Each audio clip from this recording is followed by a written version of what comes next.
Indian hospital ಮತ್ತು heart institute Mangaluru ಇದರ ಸಂಯುಕ್ತ ಆಶ್ರಯದಲ್ಲಿ ವಿಶ್ವ ಯಕೃತ್ ದಿನದ ಪ್ರಯುಕ್ತ ಆಟೋ ರಿಕ್ಷಾ ಚಾಲಕರಿಗೆ ಕರುಳಿನ ಆರೋಗ್ಯದ ಕುರಿತು ಜಾಗೃತಿ ಕಾರ್ಯಯೋಜನೆಯನ್ನ ಇಂಡಿಯಾನ ಆಸ್ಪತ್ರೆಯಲ್ಲಿ ಹಮ್ಮಿಕೊಳ್ಳಲಾಯಿತು. ವಿಧಾನ ಪರಿಷತ್ ಸದಸ್ಯರಾದ ಐವನ್ ಡಿಸೋಜಾ ಕಾರ್ಯಕ್ರಮವನ್ನು ಉದ್ಘಾಟಿಸಿ ಮಾತನಾಡಿ, ಇಂದು ರಿಕ್ಷಾ ಚಾಲಕರಿಗೆ ಕರುಳಿನ ಕುರಿತಾಗಿರುವ ತಿಳುವಳಿಕೆಯನ್ನು ನೀಡುವ ಕಾರ್ಯವನ್ನು ಇಂಡಿಯಾನ ಸಂಸ್ಥೆ ಹಮ್ಮಿಕೊಂಡಿರುವುದು ಪ್ರಶಂಸೆಯ ಸಂಗತಿ.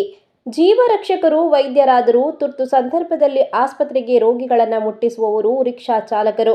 ಹಾಗಾಗಿ ಅವರು ಕೂಡ ಶ್ರೇಷ್ಠ ಸ್ಥಾನದಲ್ಲಿ ನಿಲ್ಲುತ್ತಾರೆ. ಜವಾಬ್ದಾರಿಯುತವಾದ ವ್ಯಕ್ತಿಗಳಿಗೆ ಇಂದು ನೀಡುವ ಮಾಹಿತಿ ಅರ್ಥಪೂರ್ಣವಾಗಿದೆ. ಅವರಿಗೆ ಆರೋಗ್ಯದ ಬಗ್ಗೆ ಕಾಳಜಿಯ ಕುರಿತು ತಿಳಿ ಹೇಳುವ ಜೊತೆಗೆ ಅವರ ಆರೋಗ್ಯವನ್ನು ಹೇಗೆ ಕಾಪಾಡಿಕೊಳ್ಳಬೇಕೆಂದು ಹೇಳುವ ಈ ಕಾರ್ಯಯೋಜನೆ ಯಶಸ್ವಿ ಆಗಲೆಂದು ಹಾರೈಸಿದರು.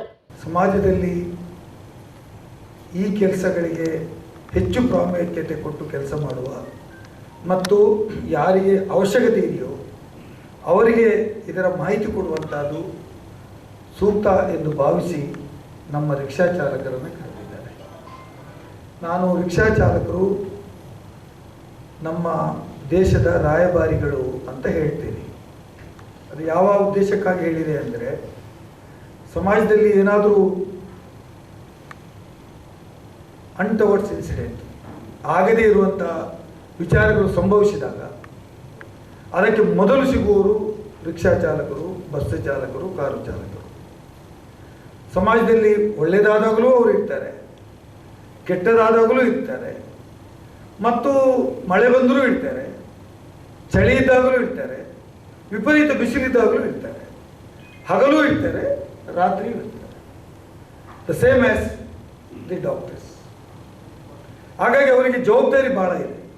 ಸಂಸ್ಥೆಯ ವ್ಯವಸ್ಥಾಪಕ ನಿರ್ದೇಶಕ ಡಾಕ್ಟರ್ ಯೂಸುಫ್ ಕುಂಬ್ಳೆ ಮಾತನಾಡಿ, ರಿಕ್ಷಾ ಚಾಲಕರಿಗೆ ವೈದ್ಯಕೀಯ ಸೇವೆಯು ಅವಶ್ಯಕವಾಗಿ ಬೇಕಾಗುತ್ತದೆ.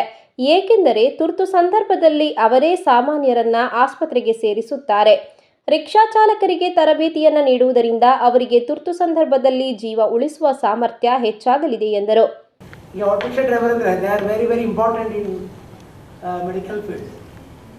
ಯಾಕಂದರೆ ನಾವು ಈ ಮೆಡಿಕಲ್ ಯಾವುದು ಎಮರ್ಜೆನ್ಸಿ ಬಂದರೆ how to save a life ಅಂದರೆ, ಒಂದು ಎಮರ್ಜೆನ್ಸಿಯಲ್ಲಿ ಹಾರ್ಟ್ ಅಟ್ಯಾಕ್ ಬಂದಿದೆ ಅಥವಾ ಹಾರ್ಟ್ ಸ್ಟಾಪ್ ಆಗಿದೆ, ಆ ಕಾರ್ಡಿಯಾಕ್ ಅರೆಸ್ಟ್ ಅಂತ ಹೇಳ್ಬೋದು ನಾವು.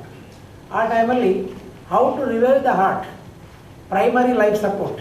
ನಮ್ಮ ಎಮರ್ಜೆನ್ಸಿ ಟೀಮ್ ಡಾಕ್ಟರ್ ಸೆಲ್ಫಿ, ಡಾಕ್ಟರ್ ವಿಜಯ್ ಅವರೆಲ್ಲ ಸೇರಿಸಿ ಎಲ್ಲ ಡ್ರೈವರ್ಸಿಗೆ, KSRTC ಆಟೋ ರಿಕ್ಷಾ ಡ್ರೈವರ್ಸ್, ಬೇರೆ ಟ್ಯಾಕ್ಸಿ ಡ್ರೈವರ್ಸ್ ಎಲ್ಲರಿಗೆ ನಾವು ಅದು ಟ್ರೈನಿಂಗ್ ಉಂಟು ಫ್ರೀಯಾಗಿ. ಅವ್ರು ಕೊಟ್ಟರೆ ಅದು ಪಬ್ಲಿಕ್ಕಿಗೆ ಭಾಳ ಹೆಲ್ಪ್ ಆಗ್ತದೆ. ಅದು ಎಮರ್ಜೆನ್ಸಿ ಟೈಮಲ್ಲಿ ಅವರೇ ಪೇಷಂಟಿಗೆ ರಿಸಿಸ್ಟೇಟ್ ಮಾಡಲಿಕ್ಕೆ ಆಗ್ತದೆ ಬಿಫೋರ್ ರೀಚಿಂಗ್ ದ ಹಾಸ್ಪಿಟಲ್. ನೀವು ನೋಡಿರ್ಬೋದು, ಬೇರೆ ಬೇರೆ ಪೇಷಂಟ್ ಸಡನ್ ಆಗಿ ಕೊಲಾಪ್ಸ್ ಆಗಿ ಬೀಳ್ತದೆ. By the time drivers immediate ಆಗಿ ಅವರು ತಗೊಂಡು ಪಕ್ಕದ ಹಾಸ್ಪಿಟಲ್ಗೆ ಕರ್ಕೊಂಡು ಹೋಗ್ತಾರೆ. ಆ ಒಂದು ಟೈಮ್ ಗ್ಯಾಪ್ ಉಂಟಲ್ಲ, ಆ time gap very very important. ನಾವು ಹೇಳ್ತೇವೆ time is life, what time last is life last. ಅಂದರೆ ಎಷ್ಟು ನಾವು ಡಿಲೇ ಆಗಿದೆ ಅಷ್ಟು ಪೇಷಂಟ್ ಡೆತ್ ಆಗಿದೆ ಅಂತ ಲೆಕ್ಕ. Senior consultant interventional gastroenterologist doctor Apoorva Shri Jayadeva ಕರುಳಿನ ಬಗ್ಗೆ ಕೆಲವು ಉಪಯುಕ್ತ ಮಾಹಿತಿಯನ್ನು ಹಂಚಿಕೊಂಡು, ಲಿವರ್ ಬಗ್ಗೆ ಸಾಮಾನ್ಯರಿಗೆ ತಿಳುವಳಿಕೆಯ ಜ್ಞಾನದ ಕೊರತೆ ಇದೆ. ರಿಕ್ಷಾ ಚಾಲಕರಿಗೆ ಇದರ ಕುರಿತು ಜಾಗೃತಿ ನೀಡುವ ಅವಶ್ಯಕತೆಯೂ ಇದೆ. ಇದರಿಂದ ಸಮಾಜದ ಸಾಮಾನ್ಯರಿಗೂ ವಿಷಯ ತಲುಪಲಿದೆ.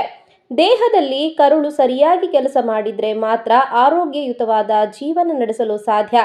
ಕರುಳಿನ ಆರೋಗ್ಯದ ಬಗ್ಗೆ ಜಾಗೃತಿ ಅಗತ್ಯವೆಂದು ಈ ಕ್ಷಣ ತಿಳಿಸಿದರು. ಈ ಲಿವರ್ ದೇಹದ ಅತ್ಯಂತ ದೊಡ್ಡ ಆರ್ಗನ್.